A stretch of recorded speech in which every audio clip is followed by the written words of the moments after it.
Hello students, today we will do some questions and answers which have been taken from the chapter The Tiger King, written by Kalki.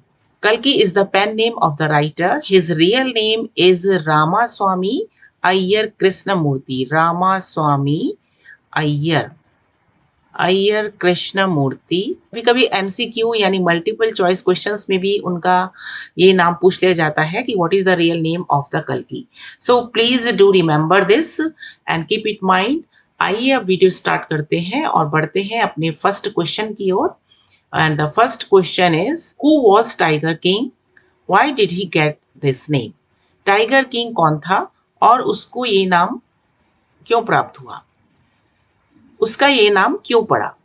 Justify the title the tiger king. Tiger king जो title है chapter का उसको justify कीजिए, यानी कि you have to tell whether this title is suitable और not. ये title जो है वो कहानी के अनुसार उपयुक्त है या नहीं है, यानी कि टाइटल अप्रोप्रिएट है कि नहीं। अप्रोप्रिएट का मतलब होता है उचित, यानी suitable, ये कहानी को सूट करता है या नहीं। और तीसरा क्वेश्चन है why is the king of Pratibandapuram called the tiger king.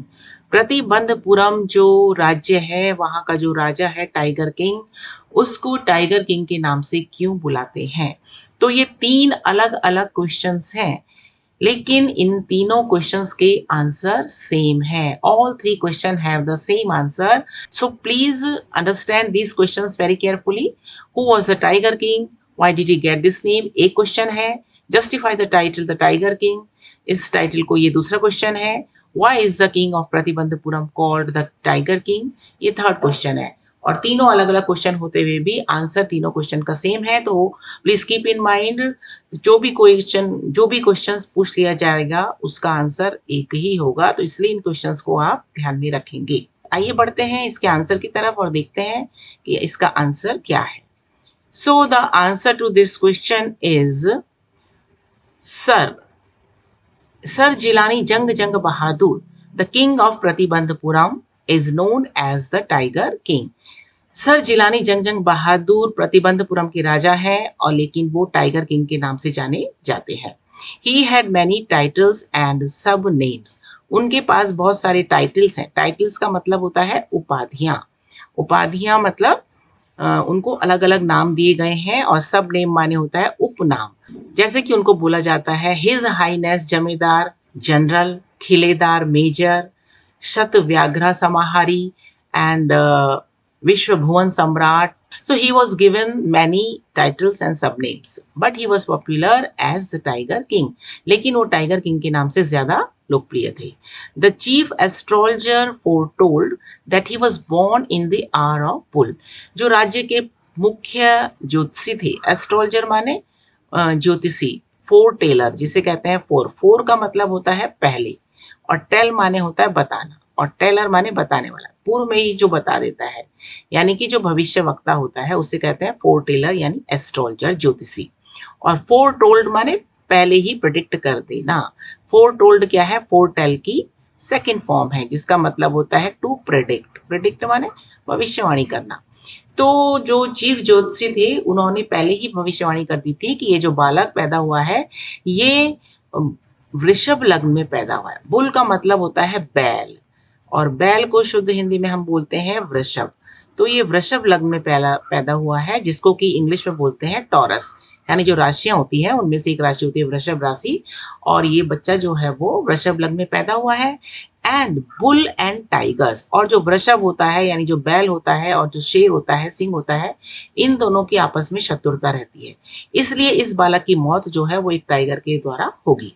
The young Prince challenge all the tigers, और जैसे ही यंग प्रिंस ने ये सब सुना उसने सारे टाइगर्स को चैलेंज किया, उनको सतर्क किया, उनको चेतावनी दी कि let all the tigers beware, यानी कि सारे जितने भी टाइगर्स हैं सब सावधान हो जाए। Now I have come and save your self and started killing tigers, और इस तरह से सारे टाइगर्स को चैलेंज करते करते उन्होंने टाइगर्स को मारना शुरू कर दिया। टू कीप हिमसेल्फ सेफ, अपने आप को सुरक्षित रखने के लिए उन्होंने 100 टाइगर को मारने का अपने जीवन का लक्ष्य बना लिया। ही दस got the name the tiger king, इसीलिए उनका नाम जो है वो टाइगर किंग पड़ा। Because tigers dominate his mission and life, क्योंकि टाइगर्स को मारना उनके जीवन का एक मिशन बन गया, उनके जीवन का एक मुहिम बन गई, एक लक्ष्य बन गया। एंड ही, उनका जो पूरा जीवन था वो टाइगर्स को मारने में ही बीत गया था, इसीलिए उनको कहा गया tiger king. Let's move on to the next question. Second question is what did the royal infant grow up to be. जो रॉयल इन्फेंट था, यानी रॉयल का मतलब होता है शाही, राजसी, राजसी, और इन्फेंट का मतलब होता है बालक, चाइल्ड या शिशु जिसको कहते हैं, छोटा बच्चा, उसे कहते हैं इन्फेंट। तो जो शाही बालक था, यानी कि उसको हम बोलेंगे प्रिंस, यानी कि जो टाइगर किंग जब छोटे थे तो उसके लिए ये वर्ड को यूज किया गया है रॉयल प्रिंस। ग्रो अप माने होता है बढ़ना, तो बड़े होकर के, यानी कि what did the royal infant grow up to be, बड़े होकर के रॉयल इन्फेंट जो थे, शाही बालक, क्या बना। तो रॉयल का मतलब होता है शाही, यानी related to kings and queens, related to kings and queens, राजाओं के परिवार से जो रिलेट करता है, संबंध रखता है, उसको बोलते हैं रॉयल, यानी कि या कोई भी member of the Kings family is called royal. तो आइए देखते हैं इसका answer. The royal infant brought up in an English environment, जो रॉयल बच्चा था, जो शाही बालक था, जो राजकुमार था, वो एक अंग्रेजी वातावरण में उसका लालन पालन हुआ। Brought up is the second form of bring up. Bring up का मतलब होता है पालन पोषण करना, लालन लालन पालन करना, है ना। तो पालन पोषण को कहते हैं ब्रिंग अप। इसका सेकंड फॉर्म है ब्रॉट अप, यानी जो राजकुमार था उसका जो लालन पालन हुआ, जो पोषण हुआ, वो एक इंग्लिश एनवायरनमेंट में हुआ। यानी ये जो कहानी है वो आज़ादी से पूर्व की है, जब देश में अंग्रेजों का शासन था। हालांकि ये काल्पनिक कहानी है, लेकिन वातावरण पूरा अंग्रेजीमय था, इंग्लिश एनवायरनमेंट था। इसीलिए जो बालक था वो he grew taller and stronger day by day, दिन प्रतिदिन वो कद में बढ़ता चला गया और बहुत मजबूत तो बालक बनता चला गया, मजबूत कद काठी का होता चला गया। The boy drank the milk of an English cow, वो अंग्रेजी गाय का ही दूध पिया करता था।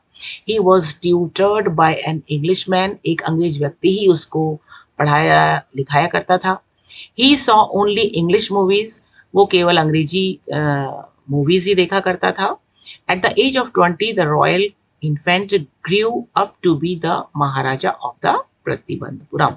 And when he became 20 years old, और जब वो 20 साल के हो गए तो वो अपना जो राज्य था प्रतिबंधपुरम, वहां का महाराजा बन गया। यानी बड़े होकर के 20 साल की उम्र में होते होते तक वो प्रतिबंधपुरम के राजा बने।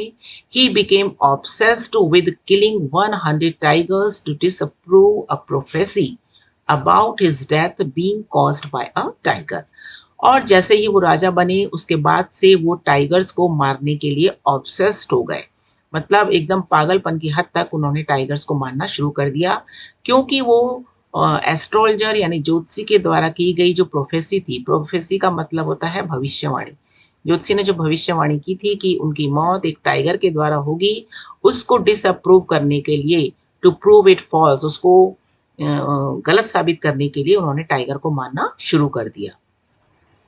ही grew up to be a good hunter and marksman, इस प्रकार से वो बड़े होकर के एक बहुत ही अच्छे शिकारी और निशानेबाज बने। आइए बढ़ते हैं नेक्स्ट क्वेश्चन की ओर, देखते हैं थर्ड क्वेश्चन। थर्ड क्वेश्चन है what will the Maharaja do to find the required numbers of tigers to किल।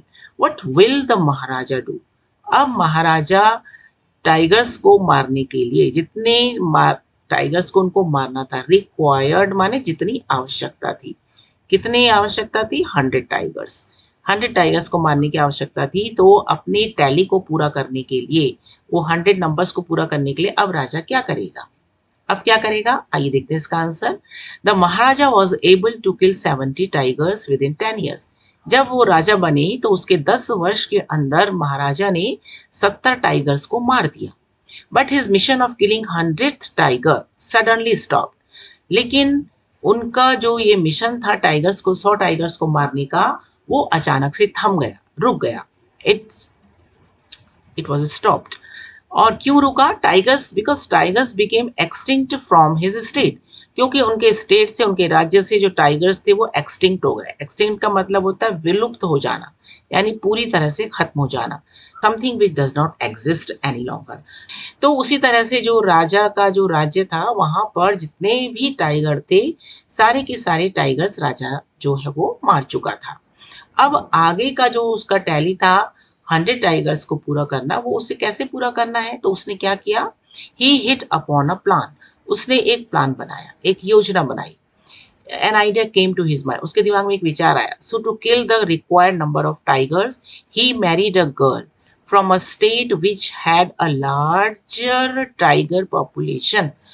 तो उन्होंने एक ऐसी लड़की से शादी करी जिसके राज्य में बहुत ज्यादा संख्या में टाइगर की जनसंख्या, टाइगर पॉपुलेशन थी। यानी कि अपने टैली को पूरा करने के लिए उन्होंने ज्यादा पॉपुलेशन वाले राज्य की लड़की से शादी करने का प्लान बनाया, और इस तरह से वो अपने रिक्वायर्ड नंबर ऑफ टाइगर्स को मारने में सफल होना चाहते थे। Fourth question is how will the Maharaja prepare himself for the 100th tiger which was suppose to decide his fate. अब चौथे क्वेश्चन के अनुसार ये पूछा गया है कि महाराजा जो है वो 100वें टाइगर को मारने के लिए स्वयं को किस प्रकार से प्रिपेयर करेंगे, क्योंकि 100वां टाइगर जो है वही उनके फेट को, उनके भाग्य को डिसाइड करेगा। तो कैसे वो 100वें टाइगर को मारेंगे, आइए देखते हैं इसका आंसर। इसका आंसर में हम देखेंगे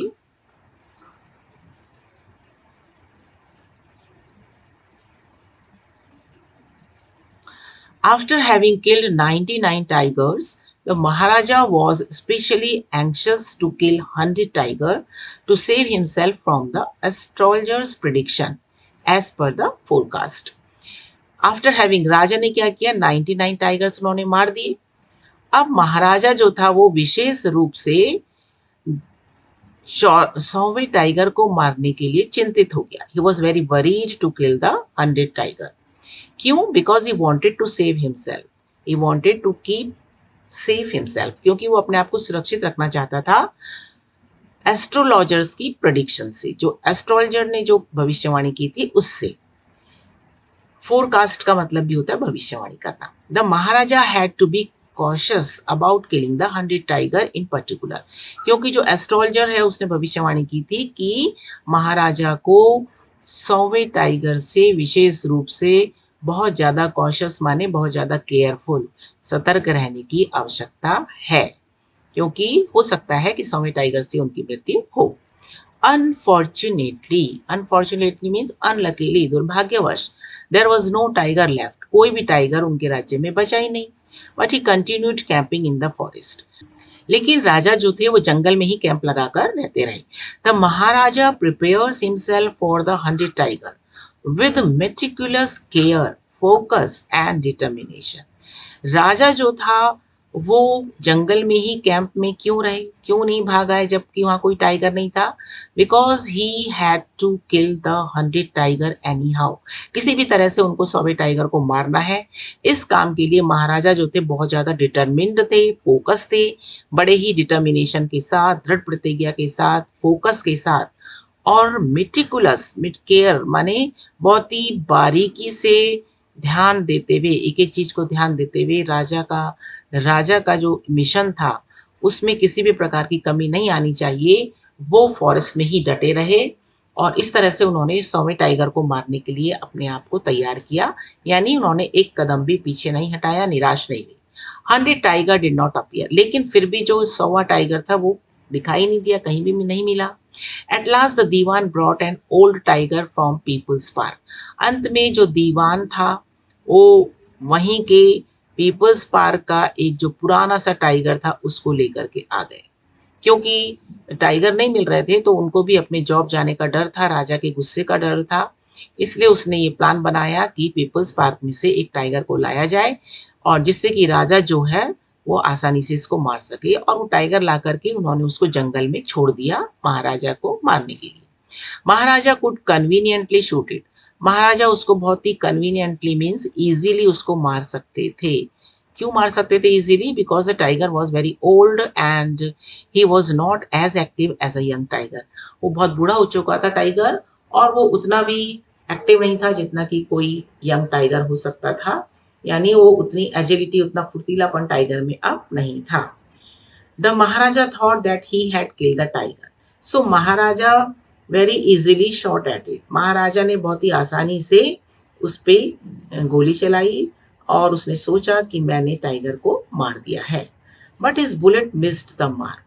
लेकिन जो राजा की बंदूक की जो गोली थी उसने मार्क को, निशाने को मिस कर दिया, यानी जो निशाना था वो नहीं लगा।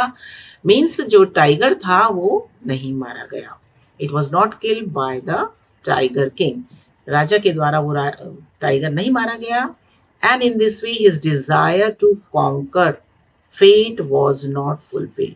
और इस तरह से जो राजा की जो डिजायर थी, कामना थी, इच्छा थी कि वो अपने भाग्य को जीत लेंगे। कॉन्कर का मतलब होता है टू विन, यानी जो भविष्यवाणी की गई थी कि समय टाइगर से इसकी मृत्यु होगी, तो राजा ने सोचा कि मैं अपनी भाग्य को जीत लूंगा। लेकिन उसकी डिजायर जो थी वो पूरा नहीं हुई। क्यों नहीं हुई पूरी?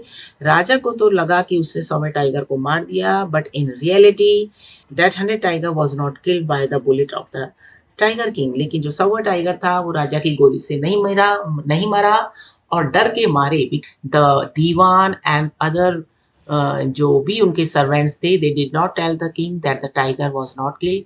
उन्होंने राजा को नहीं बताया कि टाइगर नहीं मारा गया है, और टाइगर को किसी एक हंटर ने मार दिया जिसकी खबर राजा को नहीं थी। यानी कहने का मतलब जो टाइगर था वो राजा के हाथों नहीं मारा। तो इस प्रकार से हम कह सकते हैं कि 100वां टाइगर राजा के हाथों से नहीं मारा गया। आइए बढ़ते हैं नेक्स्ट क्वेश्चन की तरफ। And the next question is what will happen to the astrologer. Astrologer यानी ज्योतिषी का अब क्या होगा? Do you think that prophecy was indisputably disapproved? क्या आप सोचते हो कि जो भविष्यवाणी की गई थी, प्रोफेसी माने भविष्यवाणी, जो प्रेडिक्शन की गई थी ज्योतिषी के द्वारा, वो indisputably मीन्स अनडाउटेडली डिसअप्रूव्ड हो गई?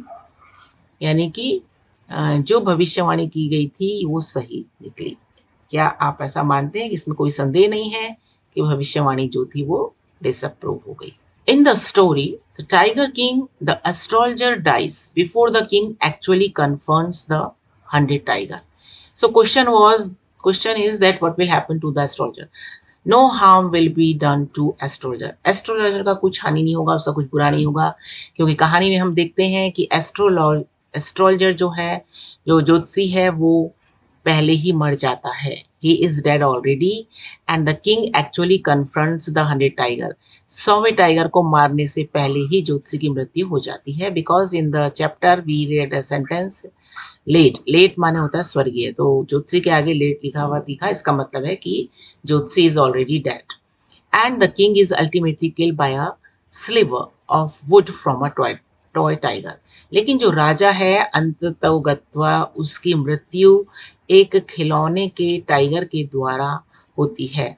खिलौने का टाइगर यानी उस टाइगर का, जो लकड़ी का जो टाइगर था, उसके एक स्लीवर, यानी स्लीवर कहते हैं शार्प ब्लेड जो होती है, एक जो तीखा सा जो तिनका होता है, जो फांस कहते हैं हिंदी में हम, लकड़ी की जो फांस होती है, बहुत तीखा सा एक नुकीला सा टुकड़ा जो है उस पे अंदर घुस जाता है, शरीर में लगता है और उससे इन्फेक्शन फैल जाता है उसके पूरे शरीर में, जिससे राजा की मृत्यु हो जाती है।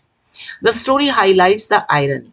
जो कहानी है वो आयरनी को हाईलाइट करती है। आयरनी का मतलब होता है विडंबना।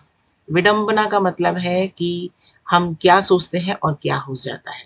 जैसे ही महाराजा 100वें टाइगर को मारता है तो वो ये सोचता है कि उसने जो भविष्यवाणी है उसको डिसअप्रूव कर दिया, मतलब उसको गलत साबित कर दिया है। He is ultimately killed by the wooden tiger. लेकिन अंत में देखते हैं कि वो एक लकड़ी के टाइगर के द्वारा ही मारा जाता है, नॉट अ रियल वन। भले ही वो वास्तविक टाइगर के द्वारा नहीं मारा गया, लेकिन टाइगर के ही द्वारा मारा गया, चाहे वो टाइगर जो है वो खिलौने का ही क्यों ना था। And not even the 100 tiger he hunted. वो 100वें टाइगर के द्वारा नहीं मारा गया जिसका कि उसने शिकार किया था। So we can say the prophecy is not indisputably disapprove. इसलिए हम कह सकते हैं कि जो भविष्यवाणी थी वो डिसअप्रूव्ड नहीं हुई, यानी कि जो भविष्यवाणी थी वो सच ही साबित हुई एक किस्म से। भले ही टाइगर जो है वो रियल टाइगर के द्वारा नहीं मारा गया था, लेकिन अंत में एक खिलौने के रूप में टाइगर के द्वारा ही उसकी मृत्यु हुई थी। तो ये कहा जा सकता है कि जो भविष्यवाणी थी वो डिसअप्रूव नहीं हुई थी, इसमें कोई संदेह नहीं है। आइए बढ़ते हैं नेक्स्ट क्वेश्चन की तरफ और देखते हैं question number 6। And the question 6 is the story is a satire on the conceit of those in power. The story is a satire on the conceit of those in power. ये जो कहानी है वो एक सटायर। सटायर का मतलब होता है हास्य व्यंग, यानी to say something in a very humorous way when we want to comment on, when you want to attack to anyone in a humorous way। जब हम किसी हास्य व्यंग के माध्यम से कुछ बात कहना चाहते हैं उसे कहते हैं satire.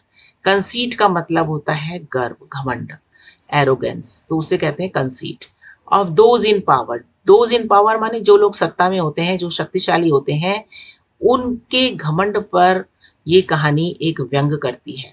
How does the author employ the literary device of dramatic irony in the story. जो लेखक है वो इस ड्रामेटिक आयरनी को, इस विडंबना को, इस विरोधाभास को किस प्रकार से इस कहानी में लिटरेरी डिवाइस के रूप में इस्तेमाल करते हैं। और ये क्वेश्चन पूछा जा सकता है साथ ही साथ थीम, यानी इस चैप्टर की थीम क्या है, बस विषय वस्तु क्या है, ये भी इस क्वेश्चन के आंसर में थीम का आंसर भी आ जाता है। तो ध्यान रखेंगे आप इसका आंसर लिखते समय, अगर थीम पे बेस्ड क्वेश्चन पूछा गया है तो आप यही आंसर उसमें इंक्लूड कर सकते हैं।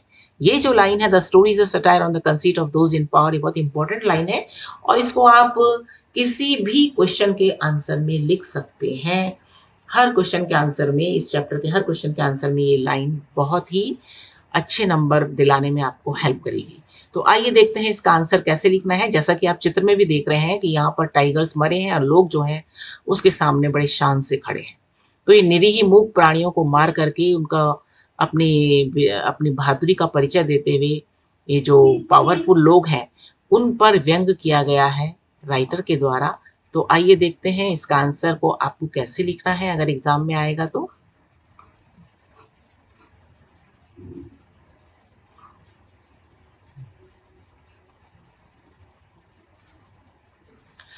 The story is a satire on the conceit of those in power. Specifically, it satirizes the arrogance, vanity and self-importance of rulers. ये सारे शब्दों को आप बहुत अच्छे से याद करेंगे। 1, 2, 3 एंड 4, ये लाइन यहाँ तक जो themselves है, यहाँ तक की ये जो लाइन है ये थीम है इस क्वेश्चन की। And you can write these lines in the answer of any questions. The story is a satire on the conceit of those in power. Specifically it satirizes the arrogance. Arrogance माने होता है घमंड, vanity माने भी होता है घमंड, pride खोखलापन जिसे कहते हैं, झूठी जो मिथ्याभिमान होता है, झूठी शान शौकत होती है उसे कहते हैं वैनिटी। एंड सेल्फ इम्पोर्टेंस माने अपने आप को बहुत ज़्यादा महत्वपूर्ण समझना, think that I am better than any other else, इस तरह का जो बिहेवियर होता है that is called self importance of the ruler. जो शासक होते थे, जो राजा महाराजा होते थे, वो बहुत ज़्यादा अपने आगे किसी को कुछ भी नहीं समझते थे। तो ये जो कहानी है वो इन लोगों के मिथ्याभिमान पर, इनके घमंड पर, इनके आत्म महत्वपूर्णता पर कटाक्ष करती है, सटायराइजेस करती है, व्यंग करती है। It is usually seen that those who are in power have too much pride in themselves. सामान्यतः यह देखा जाता है कि जो लोग सत्ता में होते हैं, जो ताकतवर होते हैं, वो स्वयं पर बहुत ज्यादा गर्व करते हैं।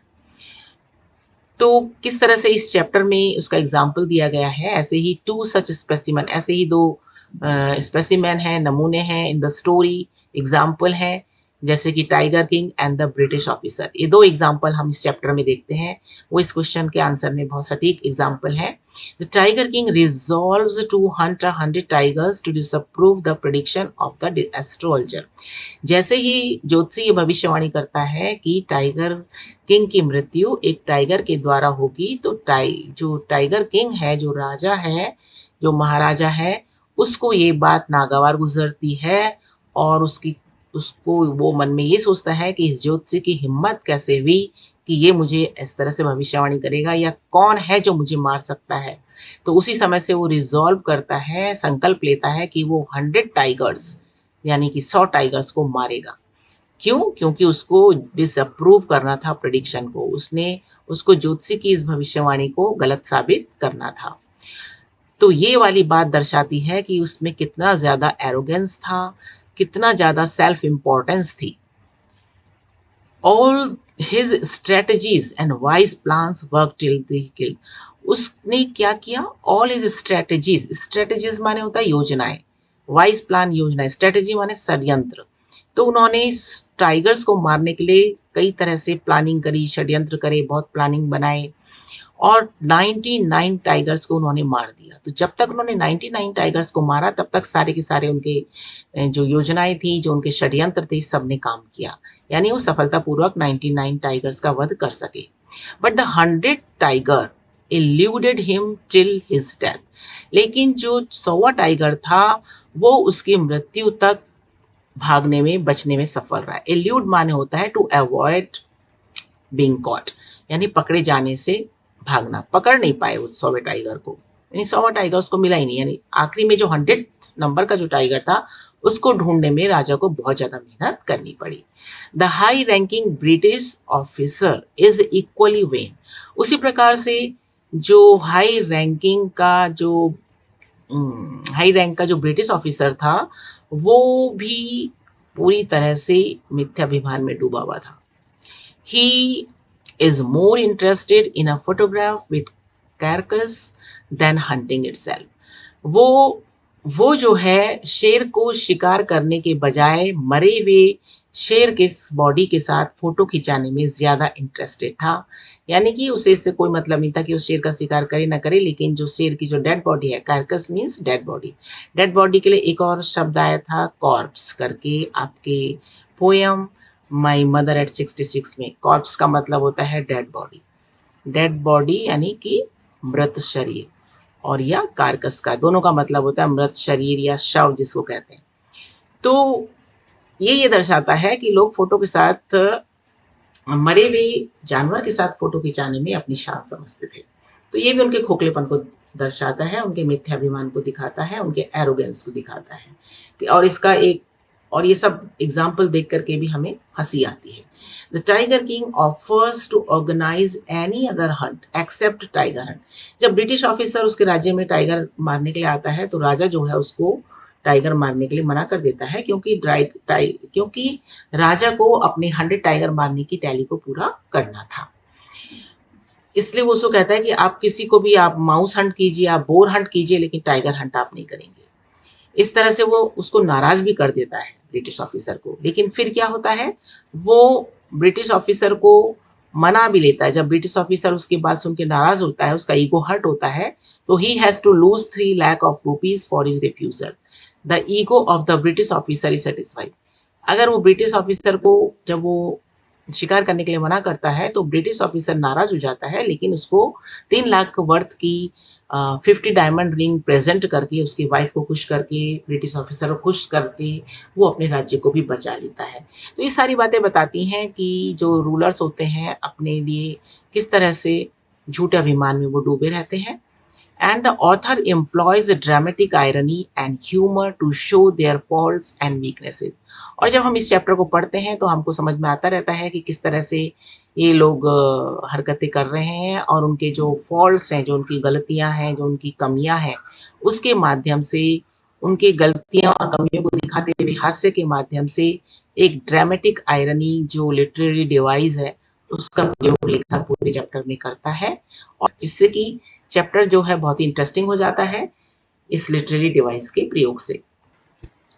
Let's move to the next question, and the question number 7 is what is the author's indirect comment on subjecting innocent animals to the wilfulness of human beings. मनुष्य अपनी इच्छाओं की पूर्ति के लिए इनोसेंट जानवरों का शिकार करता है। इस बात पर लेखक जो है वो इनडायरेक्ट रूप से क्या कमेंट करता है। आइए देखते हैं इसका answer. For centuries, human beings have been hunting innocent animals in the name of sport and pleasure. कई शताब्दियों से जो मनुष्य है वो अपने खुशी के लिए, अपने आनंद के लिए और अपने खेल-कूद के लिए, मनोरंजन के लिए निर्दोष जानवरों का शिकार करता रहा है। In the story The Tiger King, Maharaja also sets to kill 100 tigers in the name of self-defense. इस कहानी में भी जो महाराजा है वो अपनी रक्षा के लिए, आत्मरक्षा के लिए 99 या 100 टाइगर्स का वध कर देता है। Ironically, in the end, he meets his death at the hands of wooden tiger. और भाग्य की विडंबना देखिए कि वो जो है अंत में उसकी मृत्यु एक टाइगर के ही द्वारा होती है, चाहे वो एक टॉय टाइगर, लकड़ी का ही टाइगर क्यों न था। Although the writer does not directly comment on such malpractices, he does emphasize the fact that the king paid for his sins against the animals he butchered. यद्यपि जो राइटर है वो directly इस बात पर कोई कमेंट नहीं करता। ये जो माल प्रैक्टिसेस हैं, माल प्रैक्टिसेस का मतलब क्या होता है? माल माने होता है डर्टी, गंदा, एंड प्रैक्टिसेस का माने होता है प्रथा जिसको कहते हैं, यानी जो गंदी प्रथा है, जो बुरी प्रथा है, इस तरह से जानवरों को मारना अपने मनोरंजन के लिए, अपने स्पोर्ट्स के लिए, ये जो बुरी प्रथाएं हैं उस पर प्रत्यक्ष रूप से तो लेखक कोई कमेंट नहीं करता है, लेकिन वो इस बात पर ज़रूर एम्फेसाइज करता है, ज़रूर जोर देता है कि जो महाराजा है अंत में जाकर जो उसने 99 टाइगर्स को मार करके अपराध किया था, उस अपराध के अगेंस्ट में उसको अपना जो कार्मिक अकाउंट है वो उसे भुगतना ही पड़ता है, उसको पेड करना ही पड़ता है। जो उसने अपराध किया था उसका भुगतान उसको करना ही पड़ता है। Kalki seems to highlight the extinction of the most beautiful animal due to indiscriminate killings. कल्कि यानी जो राइटर हैं चैप्टर की, वो जो टाइगर्स हैं उनके एक्सटिंक्शन के बारे में भी इसमें बात करते हैं। डायरेक्ट रूप से नहीं कहते हैं, लेकिन जिस तरह से बाघ जो हैं हमारे जंगलों से ख़त्म होते जा रहे हैं और लोग उनको अपने मनोरंजन के लिए, अपने शौक के लिए उनका शिकार करते जा रहे हैं, और जो बाघ जो है वो द मोस्ट ब्यूटीफुल एनिमल है, वो हमारे फॉरेस्ट का, हमारे नेचर का, हमारी प्रकृति का, हमारे इकोसिस्टम का। और ड्यू टू इनडिस्क्रिमिनेट किलिंग्स, उनकी जो हत्याएं हो रही हैं, बाघों को जो मारा जा रहा है, इनडिस्क्रिमिनेट मीन्स होता है without thinking right and wrong, means अविवेकपूर्ण तरीके से continuously they have been killing the tigers, tigers को मारा जा रहा है। तो ये जो जिसके कारण जो टाइगर्स हैं उनका एक्सटिंक्शन हो गया है, वो विलुप्त हो गए हैं, they have become very less, they, तो जो बाघ हैं हमारे जंगलों से, हमारे इकोसिस्टम से बहुत ही कम हो गए हैं।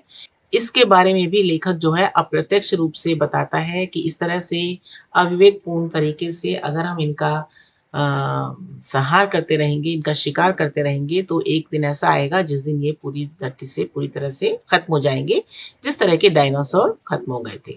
अब आइए बढ़ते हैं, देखते हैं 8th क्वेश्चन। This is the last question of our video. 8th question is, how would you describe the behaviour of the maharaja's minions towards him?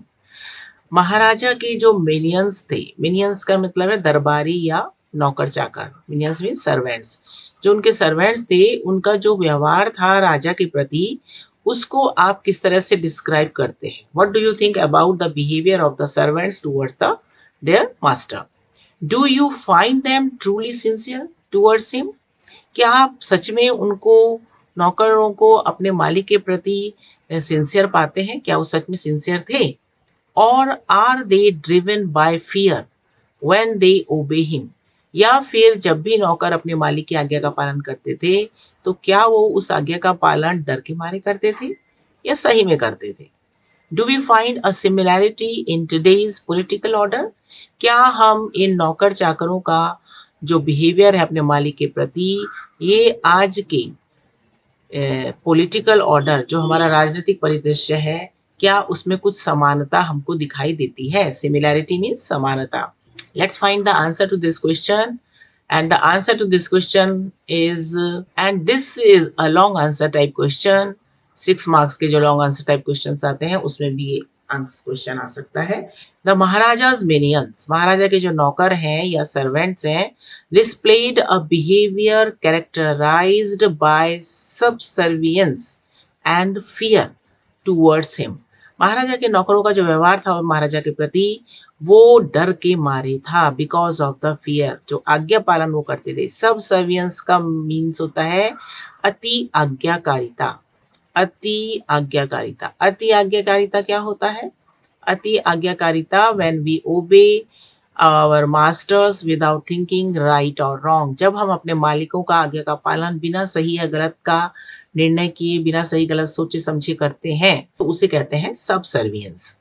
They were primarily driven by the desire to avoid his displeasure. They were primarily driven by the desire to avoid his displeasure. वो अपने मालिकों का आगे का पालन इसलिए करते हैं कि उनका जो मुख्य रूप से वो इसलिए आगे का पालन करते हैं क्योंकि वो अपने मालिक को डिस्प्लीज नहीं करना चाहते थे, उसे अप्रसन्न नहीं करना चाहते थे। Which could result in job, अगर वो अपने मालिक का कहना नहीं मानेंगे तो वो अप्रसन्न, तो वो दुखी हो जाएगा, प्रसन्न नहीं रहेगा, नाखुश होगा, और जिसके कारण उनको अपना जॉब खोना पड़ सकता है और even death. Their actions were often marked by flattery, उनके जो नौकर चाकरों के जो भी एक्शंस होते थे, जो भी क्रियाकलाप होते थे, जिस तरह से वो व्यवहार करते थे, अधिकतर वो चापलूसी से भरे होते थे। And a willingness to obey his commands without question, और बिना किसी का कोई प्रश्न किए उसके कमांड्स को, उसके आदेशों का वो पालन किया करते थे। रादर देन जेन्युइन सिंसियरिटी, यानी कि जितने भी नौकर चाकर थे अपने मालिक का कहना मानना, उसके आगे का पालन करना, उसके सामने कुछ ना बोलना, वो एक चापलूसी के कारण करते थे, उनको खुश करने के लिए करते थे, और इस डर से कि कहीं हम अपनी नौकरी ना खो बैठे, इस डर से करते थे। सही मायने में वो उनके प्रति सिंसियर नहीं थे। Their fear of the Maharajas likely prevented them from offering honest advice or dissenting opinions.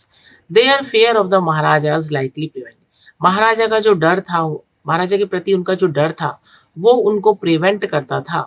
The fear, वो उनको रोक देता था फ्रॉम ऑफरिंग ऑनेस्ट एडवाइस, यदि वो कभी कोई ऑनेस्ट एडवाइस भी देना चाहते थे या कोई डिसेंटिंग ओपिनियन, कोई असहमति व्यक्त करना चाहते थे, अपना कोई ऐसा विचार जिससे वो महाराजा से सहमत ना हो, या कोई ऐसी सलाह जो कि महाराजा के खिलाफ हो, वो नहीं देते थे।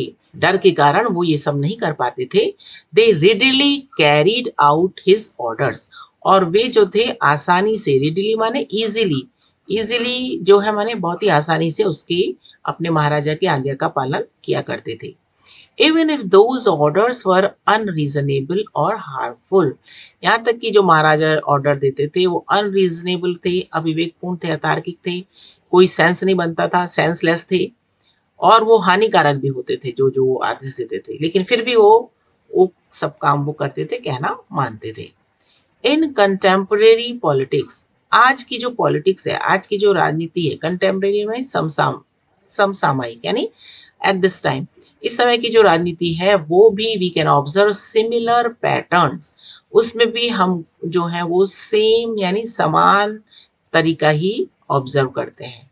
Political leaders often have a mix of loyal supporters, जो राजनीतिक जो नेता लोग होते हैं वो, उनके जो सपोर्टर्स होते हैं, तो उसमें कुछ लोग लॉयल होते हैं और कुछ डर के मारे लॉयल होते हैं। And those who comply out of fear of losing their position or facing consequences. कुछ लोग होते हैं often have a mix of loyal supporters. उनके जो supporters होते हैं वो loyal supporter, वो mix supporters होते हैं।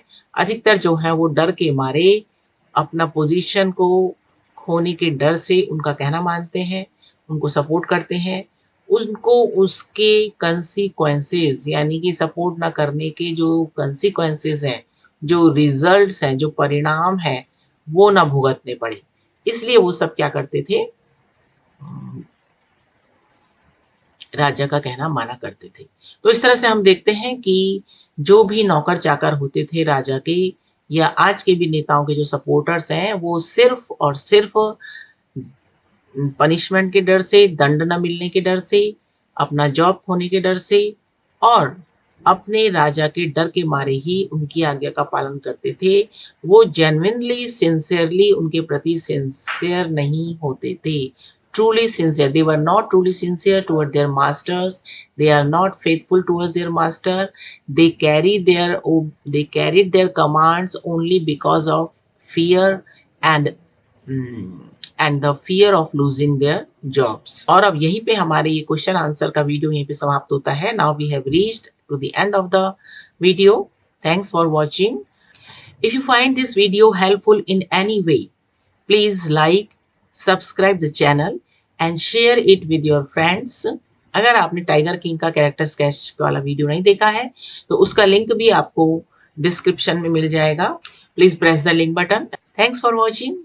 Keep learning, keep practicing. Soon we will meet again in the next video. Till then, take care. Goodbye.